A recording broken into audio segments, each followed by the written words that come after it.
J'ai cassé ma roue, si vous suivez Cyclisme Attitude, vous le savez. C'est le rayon qui est cassé, c'est la jante qui a un trou, c'est la roue qui est fichue.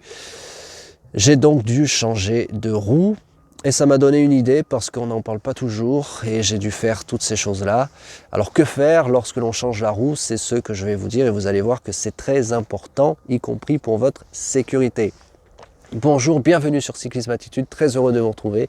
Je suis Richard Patrosso, coureur cycliste ultra et on va parler matériel dans cette vidéo sur cette chaîne qui est faite pour les supporters et pour les compétiteurs, pour tous ceux en fait qui aiment le vélo. Le vélo c'est notre passion, le vélo c'est le plus beau sport du monde, même quand il nous arrive quelques situations que l'on n'apprécie pas forcément. Ce dont je suis content quand même, c'est que j'ai pu faire ma sortie en entier, en tout cas que je ne suis pas rentré en voiture après avoir cassé ma roue.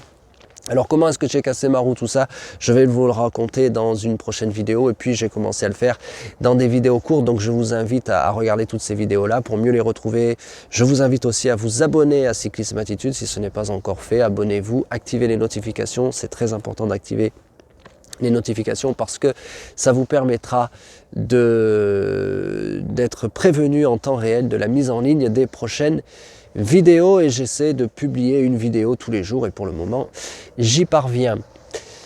Alors qu'est-ce qu'on fait quand on change sa roue? Il faut bien penser à tout ça. Premièrement, c'est ne pas se précipiter. Ne choisissez pas la précipitation en vous disant oui c'est le même vélo, c'est à peu près les mêmes roues, j'ai besoin d'une roue, demain je dois repartir, je change la roue. Non, non, non, non, non. Les roues peuvent être vraiment différentes au niveau des dimensions, en ce qui concerne les dimensions, et ça peut être très problématique. Donc, premièrement, ne pas se précipiter.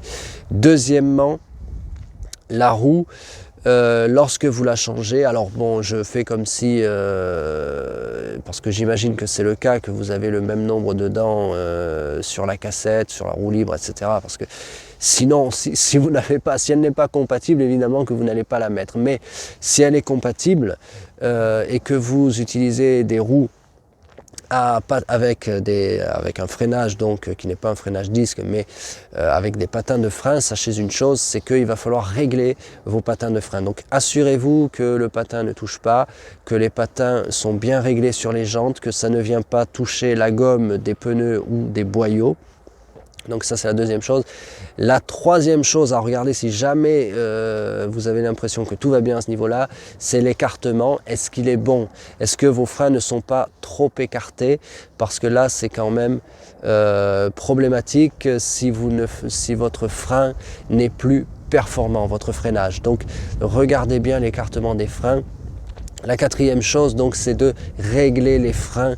Vraiment, si vous voyez que quelque chose ne va pas, par exemple, vous avez une roue de 23 mm et puis vous passez à 25 mm, bon là, ça ne va pas rentrer. Mais si vous passez de 25 à 23 ou de 25 à 28 ou 28-25, il va falloir régler les freins. Donc, prenez bien le temps de voir comment est-ce que vous devez régler le câble de frein, les patins de frein. Profitez-en pour regarder aussi, tiens c'est la cinquième chose, regardez l'épaisseur des patins de frein. En dessous de 4 mm, il paraît qu'il faut absolument les changer, donc vraiment 4 mm c'est vraiment la limite. Si jamais vous utilisez une marque où il faut plus de 4 mm, renseignez-vous pour savoir quel est le bon nombre de millimètres minimum autorisé pour pouvoir continuer à utiliser votre vélo. Donc ça c'est très important donc lorsque l'on change sa roue. Si jamais vous cassez la roue, regardez aussi le blocage rapide parce que la tige peut être tordue. Donc vérifiez tout ça, regardez même avant de la mettre si ça tourne bien, si ça tourne rond ou si vous entendez un bruit, un problème. Donc vous voyez, quand on change la roue, il faut vraiment regarder beaucoup de choses. Et puis la sixième chose, si vous avez des roues, moi par exemple j'avais qu'une seule paire de roues pour l'entraînement en 25 mm et les autres en 23, eh bien je ne peux pas, enfin parce que j'étais pressé, parce que je me suis déjà entraîné avec 25 devant et 23 derrière, je peux vous dire que c'est pas du tout agréable, je ne l'ai pas fait longtemps, mais voilà, ça c'est parce qu'on est pressé, on veut faire les choses. Alors on apprend, c'est vrai, avec la pratique, et forcément avec la pratique, on apprend avec ses erreurs. Donc c'est pour ça que je vous dis tout ça. Pour avoir commis les erreurs il y a bien longtemps, je vous dis attention. Là par exemple, j'ai enlevé la roue de 25 devant, j'ai mis 2 roues de 23 tout simplement, de la même marque, avec les mêmes pneus. Ça aussi, la 7e chose, préférez avoir les mêmes pneus, hein. Vous savez que pour les voitures par exemple c'est obligatoire. Eh bien pour les vélos, on doit appliquer aussi cette règle, donc mettez les mêmes pneus, puis mettez pareil, donc mettez la même dimension devant et derrière, surtout mettez plus petit devant que derrière, parce que je peux vous dire que c'est vraiment pas agréable, vous allez zigzaguer, vous allez peut-être déraper, vous risquez de tomber si vous mettez 25 devant et 23 mm derrière.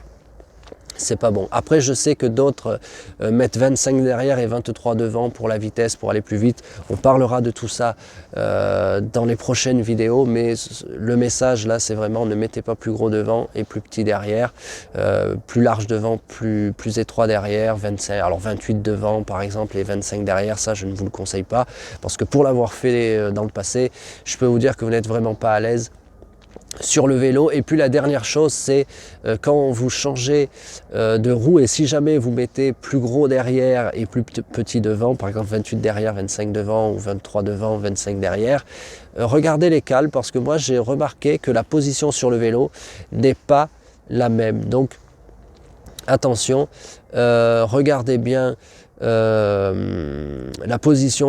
position sur le vélo. Est-ce qu'il faut régler la hauteur de selle, le centrage de la selle? Est-ce qu'il faut régler aussi les cales sous les chaussures, parce que vous pouvez ne pas être pareil. En tout cas moi, quand je mettais les roues de différents millimètres, de différentes largeurs, c'est vrai, j'avais remarqué ça aussi en changeant les roues parfois.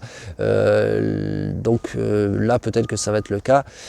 Je vous dirai tout ça dans les prochaines vidéos, donc n'hésitez pas à vous abonner à la chaîne. Et puis bien sûr le point bonus, même si vous ne mettez pas les roues du même fabricant, quand même ne vous amusez pas à mettre pour les hauteurs de jantes, mettez les mêmes hauteurs de jantes, parce que sinon vous allez avoir vous allez avoir des problèmes. Si jamais vous n'avez pas le choix, préférez toujours mettre une hauteur de jante plus haute derrière que devant, parce que sinon le vent va taper dans le guidon, et en plus du vent il y en a beaucoup, car je sais que vous allez très vite à vélo. C'était ce que j'avais à vous dire sur le changement de roue, puisque moi-même là j'ai dû changer de roue.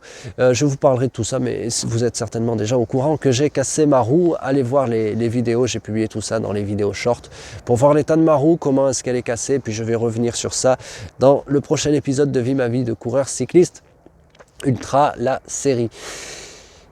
Sur ce, je vous dis bonne route. C'est important de bien rouler avec des bonnes roues, donc bonne route, bon entraînement, bonne course. Si vous êtes en période de course, si vous avez repris les courses, si vous faites des courses, bonne course. Et puis surtout, bien sûr, gardez la cyclisme attitude. À très vite, demain 18 h pour une nouvelle vidéo.